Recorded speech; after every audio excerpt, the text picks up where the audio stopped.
사람은 자기가 경험하지 않은 일을 직접 이해하기가 참 힘든 것 같습니다. 직접 겪어봐야 이해하기가 쉬워요. 어느 선교사가 아프리카에 가서 선교를 하는데 설교 시간에 하늘에서 내리는 눈에 대해서 이야기를 했습니다. 하늘에서 눈이 내리면 모든 더럽고 추한 것을 다 덮어주는 것처럼 우리 믿는 사람들은 서로의 허물을 덮어주어야 합니다 라고 설교를 했는데 맞는 말이잖아요. 그런데 설교를 듣던 사람들 표정이 한순간 어리둥절해지는 것을 느꼈습니다. 아차 싶더래요. 그분들은 살면서 평생 한 번도 눈을 본 적이 없습니다. 당연히 눈이 어떻게 생겼는지 들어서는 알겠지만 눈이 흰색인지 검은색인지조차도 몰랐던 것입니다.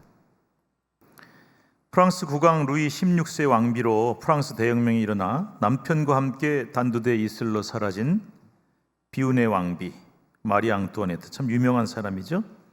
그런데 그녀에 대한 이런 이야기가 전해지고 있습니다. 가난과 배고픔에 지친 민중들이 우리에게 빵이 아니면 죽음을 달라 하고 외치자 마리 앙뚜아네트 왕비는 이렇게 말했다고 하죠. 빵이 없으면 케이크를 먹으라고 하세요.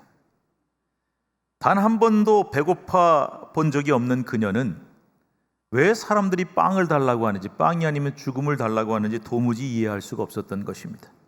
자기가 겪어본 일이 아니기 때문이죠. 비슷한 얘기 하나 더 할까요? 할아버지가 밥을 안 먹는다고 칭얼대는 손자에게 이렇게 말했습니다. 우리도 가끔 하는 얘기인지 모르겠어요. 이놈아, 할아버지 어렸을 때는 쌀이 없어서 밥도 못 먹고 굶었어. 그랬더니 손자가 할아버지를 이상하다는 듯이 빤히 쳐다보면서 이렇게 말했습니다. 할아버지, 밥이 없으면 빵 먹으면 되지 왜 굶어요? 이렇게 말했습니다. 왜냐하면 손자는 왜 할아버지가 굶었는지 도무지 이해할 수가 없는 거예요. 집에 쌀이 떨어져 본 적이 없기 때문입니다. 그렇습니다. 사람은 자기가 경험해 보지 않으면 이해하기가 참 어렵습니다. 오늘은 6.25 한국전쟁 73주년 기념일입니다. 그런데 여러분, 과연 이제 우리나라 인구 중에 6.25를 체험한 사람이 몇 %나 남아있을까요?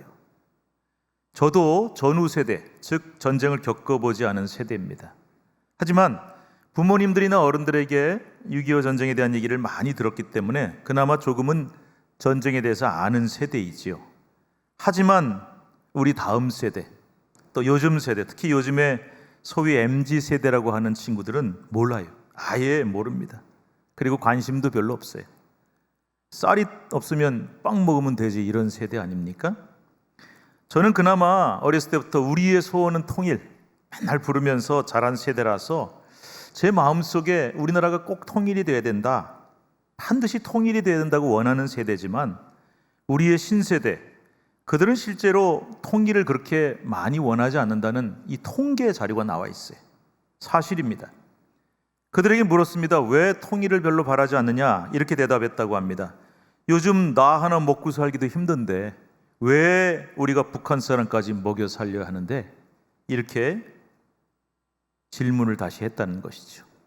이게 참 충격적인 결과입니다만은 이런 현상이 우리에게 중요한 사실을 한 가지 얘기해주고 있습니다. 바로 체험이 중요하다는 겁니다. 체험하지 않으면 이 머리로 알 수밖에 없어요. 머리로. 그런데 그나마 관심조차 없으면 이 머리로도 알 수가 없습니다. 도무지 이해할 수가 없어요. 이해하려는 노력이나 시도조차 안 하게 되는 것입니다. 신앙도 마찬가지라는 거예요. 우리 신앙에서 이 체험이 얼마나 중요한지 모릅니다. 체험이 없으면 우리 신앙은 이 머리에만 머물게 되고 이성으로만, 지식으로만 끝나게 됩니다. 그래서 영적인 세계에 대한 관심이 없어지게 돼 있어요. 왜냐? 이해를 못하니까요. 아무리 말을 해줘도 이해할 수가 없고, 그래서 체험이 없고 경험이 없으면 이해하기가 어렵다 그랬잖아요. 체험이 없는 신앙은 영적인 세계에 대해 도무지 이해할 수가 없고 영적인 세계에 대한 관심조차 없게 만듭니다. 그래서 아무리 어렸을 때부터 교회를 다니고 오래 교회를 다녔어도 신앙이 절대 발전하거나 성장할 수가 없어요. 그래서 신앙이 제자리에 머물거나, 아니 제자리라도 머물면 다행이죠. 어떻게 교회를 오래 다니면 다닐수록 점점 더 신앙이 퇴보하게 되거나 혹은 아예 신앙을 떠나버리게 되고 맙니다. 최악이죠. 오늘 이 중요한 체험 신앙에 대한 말씀을 좀 나눠보고자 합니다. 오늘 설교 후에 우리가 부를 찬송가는 305장입니다. 유명한 나 같은 죄인 살리신 찬양이에요. 그런데 영어 이 찬송가 제목이 정말 유명하죠. 여러분 다 아시죠? Amazing Grace라고 하는 찬양입니다. 2015년 6월 26일 미국 사우스캐롤라이나 찰스턴에서 총기 난사 사건이 일어납니다. 한두 번 있는 일도 아니고 엊그제도 또 미국에서는 계속 총기 난사 사건이 일어나죠. 근데 이때는 범인이 교회에 가서 총을 쐈어요. 그래서 그 교회 클레멘트 목사라는 분이 돌아가셨는데 그 클레멘트 목사의 장례식에서 당시 대통령 버락 오바마 미국 대통령이 추모 연설을 했습니다. 그런데 연설 도중에 오바마는 갑자기 노래를 부릅니다. 바로 Amazing Grace였습니다. 그러자 모든 사람이 사진에 보는 것처럼 다 일어나서 한 목소리로 눈물을 흘리면서 찬양했고 이 추모식장은 놀라운 감동의 물결에 빠져들게 됩니다. 이렇게 유명한 찬송가 제목 Amazing Grace, 여러분 이걸 우리말로 정확하게 옮기면 어떤 제목이 될까요? 우리가 지금 갖고 있는 찬송가는 나 같은 죄인 살리신이라고 되어 있는데 사실은 원제인 Amazing Grace를 우리말로 그대로 옮기면 아마 놀라운 은혜, 기막힌 은혜 이런 뜻이 될 겁니다. 왜 이 찬송가는 하나님의 은혜를 크신 은혜, 위대하신 은혜 이렇게 말하지 않고 어메이징하다고, 놀라운 은혜 혹은 기막힌 은혜라고 그렇게 표현을 했을까요? 여기에는 놀라운 사연이 있습니다. 이 찬송을 작사한 분은 존 뉴턴 목사라고 하는 분이에요. 이 존 뉴턴 목사는 하나님을 만나기 전에 정말로 방탕한 죄인의 삶을 살았습니다. 선장이었던 아버지의 영향으로 11살 때부터 배를 타는 선원으로 일을 합니다. 18살 때 해군에 강제 징집된 후에 본격적으로 방종에 빠져서 탈영을 하다 붙잡히기도 하고 노예 취급을 받으며 살기도 했습니다. 그러다가 어떤 직업을 결국 택했냐? 노예 무역선의 선장이 됐어요. 저 아프리카에 가서 흑인들을 붙잡아다가 미국에 갖다 파는 일을 했습니다. 짐짝처럼 재산처럼 그렇게 흑인들을 대하면서도 그는 자기의 직업에 대해서 조금도 죄책감을 느끼지 못했다 그래요. 나도 먹고 살려고 하는 일인데 이것들은 사람도 아니라 재산이고 짐짝에 불과한데 내가 돈 받고 파는 게 뭐가 문제냐, 이런 마음을 가졌다는 거죠. 1748년 3월 21일 그가 탄 배가 심한 풍랑을 만납니다. 생사의 갈림길에 섭니다. 이때 뉴턴은 하나님의 자비를 구합니다. 하나님 살려주십시오. 은혜를 베풀어 주십시오. 그러면서도 그의 마음속에는 나 같은 죄인도, 이렇게 흉악한 악인인 나도 과연 하나님이 용서해 주실까라는 두려움이 들었다고 해요. 그런데 하나님은 뉴턴에게 은혜를 베푸십니다. 뉴턴이 탄 배를 무사히 귀환하게 만들어 주셨어요. 이 사건으로 뉴턴은 새 사람이 됩니다. 노예된 선장의 그 돈 많이 버는 자리를 과감히 버리고 목회자가 되었고요, 오히려 노예제를 적극적으로 반대하는 사람이 되었습니다. 이후에도 존 뉴턴 목사는 늘 그 가슴 속에 이런 생각을 품고 살았다고 해요. 나는 하나님께 도저히 구원받을 수 있는 자격이 없는 죄인입니다. 그런데 나 같은 죄인이 오직 하나님의 은혜로 구원을 받았습니다. 이 마음속에 그를 다 새기며 살았어요. 82세 때 마지막 설교에서 존 뉴턴 목사는 이렇게 설교했다고 합니다. 읽어드리겠습니다. 사랑하는 성도 여러분, 내 기억은 이제 희미해졌지만 지금도 똑똑히 기억하는 두 가지 사실이 있습니다. 하나는 내가 과거에 엄청난 죄인이었다는 것이고, 또 하나는 그럼에도 불구하고 하나님은 나를 버리지 않으시고 예수 그리스도를 통해 나를 구원하셨다는 사실입니다. 우리들은 날마다 하나님의 은혜를 기억하며 새기며 살아가야 합니다. 그 은혜가 우리를 살렸고 지금도 우리를 살리고 있습니다. 우리가 우리 된 것은 모두 Amazing Grace, 하나님의 크고 놀라운 은혜 때문입니다. 그렇습니다. 이 위대한 찬송 Amazing Grace가 어떻게 나오게 된 겁니까? 어떻게 그 흉악한 죄인 존 뉴턴이 그렇게 완전히 180도로 변화되었을까요? 그것은 바로 체험 때문이에요. 체험. 방탕한 죄인인 그를 하나님이 변화시키시려고 사나운 풍랑 가운데 던지십니다. 그랬더니 그 풍랑 가운데 살아보겠다고 그는 하나님께 살려달라고, 자비를 베풀어 달라고 막 매달립니다. 그런 체험을 했습니다. 그리고 하나님이 그 풍랑을 잠재우시고 그를 살아서 무사히 돌아오게 하시는 이 체험을 직접 그가 했던 거예요. 그래서 그는 누가 가르쳐서 들어서가 아닌 자기가 경험했기 때문에 평생을 나는 용서받을 수 없는 죄인입니다, 그러나 하나님의 은혜, 내가 체험한 그 놀랍고 기막힌 은혜 덕분에 나는 살 수 있었노라 고백하는 사람이 되었던 것이죠. 이렇게 우리가 하나님의 은혜를 직접 체험하면 놀라운 일이 벌어집니다. 여러분, 기막힌 일이 벌어집니다. 우리 삶이 완전히 뒤집어지고 변화됩니다. 우리는 한평생 그 하나님의 놀라운 은혜를 기억하면서 그 어떤 일이 있어도, 그 어떤 인생의 환란이 닥쳐올지라도, 그 인생에 엄청난 풍랑이 몰려온다 할지라도 결코 흔들리지 않는 위대한 신앙을 소유할 수 있게 되는 것입니다. 이것이 바로 체험신앙의 능력임을 여러분 꼭 믿으시기 바랍니다. 여러분, 이 사실을 꼭 기억하세요. 기독교는 체험의 신앙이라는 겁니다. 같이 읽읍시다. 시작. 기독교는 체험의 신앙이다. 왜 우리에게 체험신앙이 그토록 중요할까요? 오늘 우리가 읽은 본문 여호수아 24장은요, 모세의 뒤를 이어 이스라엘 백성을 이끌었던 지도자, 가나안을 정복하고 땅을 분배하는 역할을 감당했던 위대한 지도자 여호수아의 마지막 죽음과 장례 장면을 기록하고 있습니다. 그런데 이 여호수아의 장례식 장면에서 참 신기한 말씀이 하나 눈에 띄어요. 31절입니다. 제가 뭐가 신기하다고 하는지 한번 같이 읽어보도록 하겠습니다. 31절 시작. 이스라엘이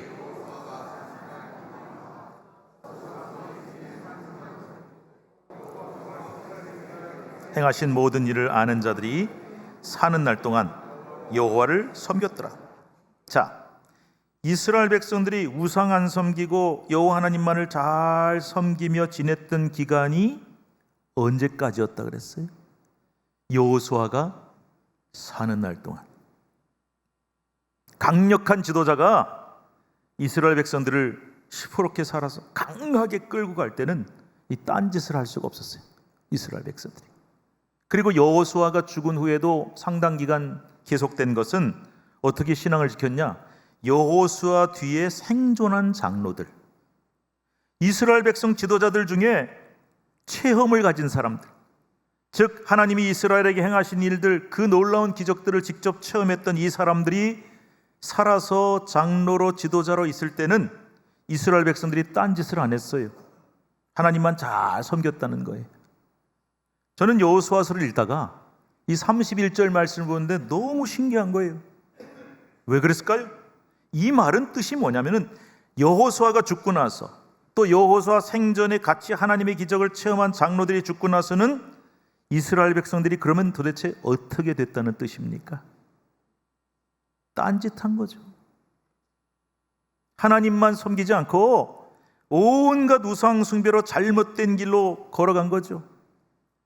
하나님한테 심판받고 멸망한 길로 달려간 겁니다. 왜요? 도대체 왜 그들은 여호수아가 죽고 장로들이 죽은 후에 기다렸다는 듯이 딴짓을 하기 시작했을까요? 이게 바로 체험신앙이 있느냐 없느냐의 차이예요. 여호수아는 물론 여호수아와 함께 가나안에 입성하면서 가나안 땅을 점령하는 일을 함께 했던 이 장로들, 어떤 체험했습니까 여러분? 믿을 수 없는 놀라운 체험을 한 거예요. 홍해바다를 건너서 가나안 땅에 입성을 해보니 여리고 성이 앞을 떡 막고 있는데 너무나 견고하고 커서 도저히 무너뜨릴 수 없어요. 그런데 손 하나 까딱 안 하고 하나님의 능력으로 다 무너뜨렸잖아요. 가나안에 들어가 보니까 원주민들이 어마어마하게 큰 거인족들이에요. 성읍을 얼마나 견고한지. 그런데 그 가나안 민족과 성읍을 하나하나 무너뜨리고 점령하는 체험을 자기네 능력은 하나도 없어요. 오직 하나님의 은혜와 기적으로 체험했던 거예요. 그래서 정탐 갔다 온 사람들이 뭐라 그럽니까? 야, 그 가나안 사람들 얼마나 덩치가 큰지요. 그 앞에 서면 우리들은 마치 메뚜기 같습니다. 메뚜기가 거인하고 싸워 이기는 체험을 한 거예요. 바로 하나님의 어메이징 그레이스, 그 놀랍고 기막힌 은혜 덕분에 기적을 체험하고 가나안 땅을 정복하는 체험을 했기 때문에 그 장로들은 끝까지 자신이 믿던 신앙을 지켜갈 수가 있었던 거죠. 왜요? 체험이 있으니까. 내가 직접 체험을 해봤으니까. 이런 체험 신앙을 가진 사람은 절대 흔들리지도 않고 변질되지도 않습니다. 어떤 풍랑에도 유혹에도 흔들리지 않습니다. 그런데요, 이 체험 신앙이 없는 사람들, 여호수아도 죽고 체험 신앙 가진 장로들도 다 죽고 나니까 이 체험 신앙이 없는 이스라엘 백성들은 그때부터 완전히 딴짓을 시작한 거예요. 그래서 우상 숭배 유혹에 쉽게 빠지고 조그만 인생 힘들어도 그냥 금세 신앙이 번질되고 멸망의 길, 심판의 길로 막 달려가게 된 거란 말입니다. 이게 바로 체험 신앙이 있느냐 없느냐의 결정적인 차이예요. 성경은 이 체험 신앙이 얼마나 중요한지를 여러 곳에서 증언하고 있는데요, 욥은 정말 하나님이 인정하는, 하나님을 경외하는 좋은 신앙을 가진 사람이었습니다. 얼마나 믿음이 좋았는지 욥기 1장 8절 말씀 같이 읽어봅시다. 1장 8절 시작. 여호와께서 사탄에게 이르시되 내가 내 종 욥을 주의하여 보았느냐? 그와 같이 온전하고 정직하여 하나님을 경외하며 악에서 떠난 자는 세상에 없느니라. 이게 무슨 말씀일까요? 하나님이 사탄 앞에서 자랑을 다 했어요. 야, 욥처럼 믿음 좋은 사람 본 적 있냐? 난 욥만 보면 너무 기뻐. 이렇게 믿음이 좋은 사람이 있어. 그렇게 하나님이 자랑하던 사람이에요. 진짜 믿음 좋은 사람이에요. 그런데 그렇게 믿음 좋았던 욥조차도 인생에 어마어마한 풍랑이 닥쳐오니까 불평을 하기 시작합니다. 하나님을 원망하기 시작해요. 하나님, 도대체 내가 무슨 죄를 졌다고 이런 고통을 나한테 주십니까? 우리도요, 너무 힘들 때 이런 기도를 할 때가 있잖아요. 왜 나한테? 그래서 자신을 위로하겠다고 찾아온 친구들하고도 긴 논쟁을 하는 거예요. 친구들은 네가 뭐 잘못한 게 있어서 그런 거야. 난 죄 지은 거 하나도 없어. 나는 뭐 아무 문제 없어. 막 논쟁을 해요. 욥기를 보면. 그러다가 결국 하나님이 뭐라고 말씀을 하시느냐? 이렇게 말씀하세요. 도대체 내가 하는 일을 다 헤아리고 알 사람이 누가 있겠느냐? 이게 무슨 뜻일까요? 하나님이 하시는 그 놀라운 일, 고난과 아픔 뒤에 숨어있는 하나님의 놀라운 계획을 알 수 있는 사람이 아무도 없다는 거예요. 그러자 욥은 이 말씀을 듣고 하나님 앞에 무릎을 딱 꿇습니다. 제가 하나님의 그 큰 뜻을 알지 못했습니다. 제가 당하고 있는 이 고난만 아파했지 그 뒤에 숨어있는 하나님의 놀라운 계획을 제가 알지 못하고 하나님께 원망 불평만 늘어놓았습니다. 회개하며 엎드립니다. 이때 욥이 한 말이 욥기 42장 5절 유명한 말씀입니다. 읽읍시다. 내가 주께 대하여 귀로 듣기만 하였사오나 이제는 눈으로 주를 배움나이다. 욥의 고백이 무슨 뜻일까요? 하나님, 제가 지금까지 예수 잘 믿고, 요즘 말로 바꿉시다. 예수 잘 믿고 하나님 정말 잘 믿고 산 줄 알았습니다. 남들도 다 인정해 줬어요. 전 신앙이 정말 좋은 줄 알았습니다. 그런데 지금 와서 깨닫기를, 지금까지 내 신앙은 무슨 신앙? 귀로 듣기만 하고 알았던 신앙, 남한테 듣고만 믿었던 신앙, 이 머리로만, 지식으로만 알았던 머리 신앙이었습니다. 그러나 이런 엄청난 고난과 실패를 겪고 나서야 저는 깨닫습니다. 이제는 눈으로 주를 배움나이다. 내 눈으로 하나님을 직접 봅니다. 이제는 머리 신앙이 아닌 체험 신앙을 갖게 되었습니다 라는 뜻이에요. 욥의 신앙은 그럴듯해 보였습니다마는, 대단히 신앙 좋은 사람으로 인정받았습니다마는 그것은 그저 머리 신앙, 귀로 듣고 지식으로만 알았던, 머리로만 믿던 신앙이었음을 그는 뼈저리게 깨달은 겁니다. 그런데요, 인생의 엄청난 풍랑을 경험하고 나서 존 뉴턴 목사가 그랬던 것처럼 그제서야 욥은 비로소 진정한 신앙, 진짜 하나님을 제대로 알고 보고 믿는 신앙, 체험 신앙을 가지게 된 것입니다. 이것이 바로 머리 신앙과 체험 신앙의 차이입니다. 여러분, 아까 말씀드렸죠? 머리 신앙, 즉 머리로만, 이성으로만 믿는 신앙은 어떤 문제가 있다 그랬어요? 그런 신앙은 말이죠, 머리 신앙은 절대로 깊어질 수가 없어요. 깊어지지 못해요. 세월이 흘러도 안 돼요. 그리고 환난이나 시험을 만나면 금세 사라지고 말아요. 이게 머리신앙의 특징입니다. 뿌리가 없다 보니까 작은 유혹에도 흔들리고 넘어지고 만다는 거예요. 그래서 주님은 마태복음 13장에 보면은 4가지 땅의 비유가 나오죠. 제가 수요 예배 때 설교를 했습니다마는 참 신기한 게 말이죠. 똑같은 씨를 뿌렸는데 이 땅의 상태에 따라서 엄청난 차이가 있다. 그런데 그 중에 2번째 땅에 대해서 하신 말씀이 저는 참 신기한 거예요. 자, 마태복음 13장 5절 6절 말씀 같이 한번 읽읍시다. 시작. 더러는 흙이 얇은 돌밭에 떨어짐에 흙이 깊지 아니하므로 곧 싹이 나오나 해가 돋은 후에 타서 뿌리가 없으므로 말랐고. 자, 2번째 땅이 무슨 땅이에요? 돌밭에 떨어진 씨앗이 큰 돌 안반 위에 흙이 얇게 덮여 있어요. 거기다 씨를 딱 뿌렸더니 금방 싹이 나와요. 더 빨리 나와요. 왜냐하면 햇빛에 돌이 뜨뜻하게 데워져 가지고 더 빨리 싹이 나와요. 그런데 그 돌에 걸려서 뿌리가 더 깊이 내려가지를 못하죠. 어떻게 됐을까요? 햇볕이 쨍쨍 비치니까 말라 죽어버리고 말았어요. 저는 우리 신앙에 있어서 체험이 바로 이 뿌리에 해당이 된다고 생각이 됩니다. 신앙이란 건요, 싹만 싹 나서 이 사람 교회 처음 나왔어, 예수 믿게 됐어로 끝나는 게 아니라, 남들보다 싹이 더 빨리 텄다고 되는 게 아니라 신앙의 체험을 통해서 그 믿음이 뿌리가 이렇게 내려가야 돼요. 깊이 내려가야 돼요. 그래야 그 믿음을 마귀 사탄이 빼앗아 가지를 못합니다.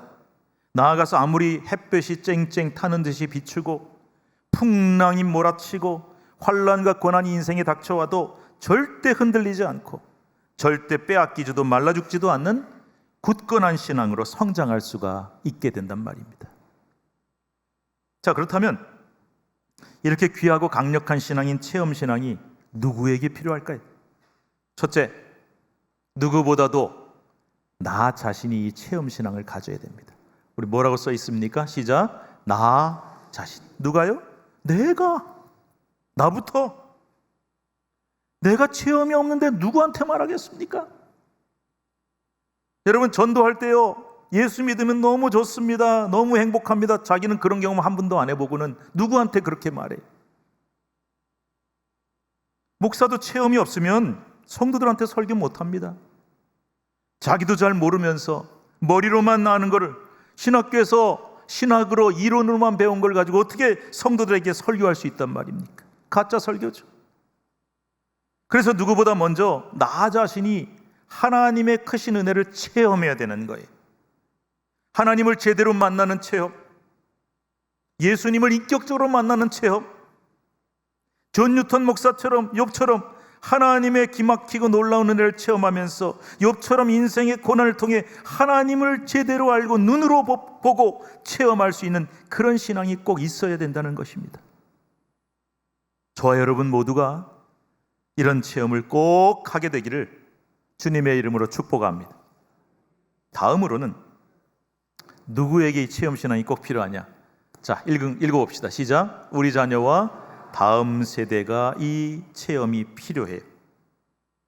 간혹 성도들 중에 저한테 그런 기도 제목을 내놓는 분들이 계십니다. 목사님, 우리 아들, 우리 딸 어렸을 때는 우리 딸아서 교회 정말 열심히 다녔습니다. 교회 학교도 잘 나가고 학생회장도 하고 신앙생활 그렇게 잘하더니 다른 데 가서 살면서 혹은 결혼해서 떠나서 이제는 교회 안 다닙니다. 신앙으로부터 멀어졌습니다. 어떻게 하면 좋겠습니까? 목사가 그런 말 들으면 어떻게 하면 좋겠습니까? 제가 가서 다 붙잡아 올까요? 그래서 체험 신앙이 필요한 거예요. 그 아이들이 부모 따라서 교회를 잘 다니고 신앙생활 잘한 것처럼 보였죠. 그런데 그건 여러분 머리로 믿는 거고 집안 내력으로 믿은 겁니다. 부모 따라 믿은 거예요. 그들이 반드시 하나님을 인격적으로 만나는 체험을 해야만 평생 신앙, 평생토록 어떤 상황에서도 변하지 않는 신앙으로 견고해질 수가 있는 겁니다. 그러므로 여러분, 내 자녀들과 다음 세대를 위해 기도하실 때 하나님, 좋은 학교 가게 해주세요, 취직 잘하게 해주세요, 이것만 기도하시면 안 돼요. 반드시 하나님, 우리 자녀들이, 우리 자녀손이, 우리 다음 세대들이 반드시 체험신앙을 가져서 하나님을 제대로 만나게 해주세요. 하나님의 은혜를 제대로 체험하고 주님을 인격적으로 만나게 해주시옵소서. 이렇게 기도하셔야 한다는 것입니다. 그래야 됩니다. 마지막으로 공동체에도 체험이 필요합니다. 이게 왜 중요하냐? 아까 우리 여호수아 24장 읽었죠? 여호수아가 죽었어요. 체험을 가진 장로들도 죽었어요. 그랬더니 이스라엘 백성들이 전부 다 단체로 우상숭배 멸망의 길로 달려가요. 그전엔 그럼 어떻게 했냐? 여호수아가 있었고 장로들이 있었으니까 딴짓을 못한 거예요. 여러분, 체험신앙이 없으면 이렇게 되는 겁니다. 부모님 따라서 교회를 잘 다녔지만 이제 부모로부터 벗어나면 신난다, 딴 길로 가는 거예요. 목사 따라 예수 잘 믿었고 또 남의 덕에 예수를 잘 믿었는데 결국은 내 자신이 하나님을 만나고 그 은혜를 체험하는 경험이 없으면 어떻게 되느냐? 다 딴 길로 가는 겁니다. 그래서 우리 가정이요, 우리 가족이 부모만 예수 잘 믿고 부모님만 체험이 있어서는 안 돼요. 자녀와 가족들이 전부 다 체험 신앙이 있어야 그 가정 공동체가 하나님 앞에 바로 설 수 있는 겁니다. 우리 교회 공동체 전체가 목사만 체험이 있다고, 몇몇 기도 열심히 하는 분만 체험이 있다고 되는 게 아니라 우리 모든 성도가 각자의 체험 신앙이 있어야 되는 것입니다. 그래야 그 교회가 어떤 환난을 만날지라도, 어떤 어려움을 당할지라도 든든히 서서 교회 공동체 전체가 그 체험으로 신앙을 굳건하게 붙잡을 수가 있게 되는 것입니다. 이런 공동체적 신앙 체험이 있어야 우리 가정 전체가 굳건히 믿음 위에 섭니다. 우리 신촌교회가 체험에 기초한 견고한 믿음 공동체가 될 수 있습니다. 이 나라 민족도 지금 위기다, 어렵다 수없이 나오지만은 믿음의 체험을 가진 사람들이 모여 있으면 그 위기를 얼마든지 이기고 극복해 갈 수가 있게 되는 것입니다. 말씀 맺겠습니다. 머리신앙, 이걸 안 됩니다. 그거 아닙니다. 금방 무너져요. 오직 체험신앙만이 능력이 있습니다. 저는요, 지금까지 교회 그렇게 오래 다녔는데요, 어렸을 때부터 다니고 교회 수십 년 다녔는데 저는 하나님을 제대로 못 만났어요. 하나님의 뜨거운 은혜를 제가 체험을 못 해봤어요. 그런 분들 혹시 계십니까? 여러분, 지금이라도 늦지 않았습니다. 절대로 머리로만, 이론으로만 예수 믿지 마십시오. 반드시 하나님의 은혜를 제대로 만나 체험할 수 있기를 축복합니다. 그러려면 어떻게 할 수 있을까요? 어떻게 해야 그렇게 할 수 있을까요? 하나님은요, 간절한 마음을 가진 사모하는 사람을 만나 주십니다. 하나님, 제가 욥처럼 하나님을 뵙기를 원합니다. 내가 직접 하나님의 은혜를 제 삶으로 체험하기를 원합니다. 그런 간절한 사람을 하나님은 만나 주시고 은혜를 베풀어 주십니다. 우리 모두가 체험신앙으로 든든히 무장해서 이 험난한 시대에 흔들리지 않은 믿음, Amazing Grace, 하나님의 기막히고 놀라운 은혜를 꼭 체험하시고 두 눈으로 목격하는 견고한 신앙을 가지게 되시기를 주님의 이름으로 축복합니다. 기도하겠습니다.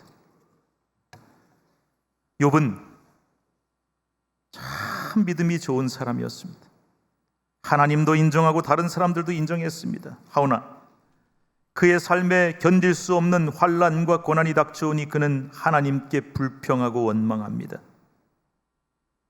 그러면서 그는 그 고난을 통해 연단받음으로 이제는 내가 귀로 듣고 머리로 아는 머리신앙이 아닌 하나님을 내 두 눈으로 직접 배웠습니다. 하나님을 체험하였습니다. 체험 신앙으로 나아갔습니다. 하나님 아버지, 오늘 이 말씀 우리 마음에 깊이 깊이 새기게 하여 주시옵소서. 나부터 하나님의 은혜를 직접 체험하고 그 은혜와 간증을 자녀들에게, 성도들에게 전할 수 있게 하옵소서. 그리고 그 신앙을 우리의 자녀와 자녀손 다음 세대가 꼭 이어받아서 부모님 따라 믿는 신앙, 습관 따라 믿는 신앙, 남 따라 믿는 신앙이 아닌 내가 주님을 만나고 내가 주님을 체험하고 그 은혜를 내 것으로 만드는 체험 신앙을 갖게 하옵소서. 우리 가정이, 우리 공동체가, 우리 교회가 그 체험 신앙 위에 든든히 서게 하시고, 이 나라 민족도 믿음의 체험으로 이 모든 어려움을 극복하여 믿음으로 승리할 수 있도록 도와주시옵소서. 우리를 만나주시는 주님 감사합니다. 예수님의 이름으로 간절히 기도드립니다. 아멘.